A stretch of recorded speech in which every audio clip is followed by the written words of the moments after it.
আজকে আবারও চলে এসেছি তোমাদের সাথে একটা পার্টি মেকআপ লুক নিয়ে। তো বিফোর আফটার লুকটা তোমাদের সাথে শেয়ার করে দিয়েছি অলরেডি, তোমরা দেখে নাও আর কীরকম লাগছে জানাতে কিন্তু ভুলো না। আমি জানি অনেকেই চুপি চুপি ভিডিওটা দেখে চলে যাবে, কেউ কমেন্ট সেকশনে কমেন্ট করে জানাবে না, প্লিজ জানিও। তোমরা জানালে আমার আবার নেক্সট কোনো ব্লগ দিতে ভালো লাগবে।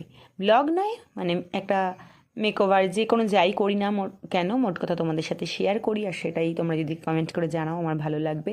তবে ভীষণ ভীষণ এক্সাইটেড ছিল যে কীরকম লাগবে। তারপর আমি কিছু জিজ্ঞেস করিনি যে কেমন লাগছে বা পছন্দ হয়েছে কিনা, তার আগেই দিদিভাই নিচে থেকেই বলতে শুরু করেছে যে ভীষণ ভীষণ ভালো লাগছে। তবে আমি তো এই ধরনের মেকআপ করি না কখনো সচরাচর, কিন্তু কেমন লাগছে দেখি। আমি যেখানে অকেশানে যাচ্ছি আর কি, সেখানে যাবার পরে দেখি যদি সবাই ভালো ভালো কমপ্লিমেন্ট দেয় তাহলে তোমাকে নিশ্চয়ই SMS করে আমি জানাবো। তো চলো আজকের ব্লগটা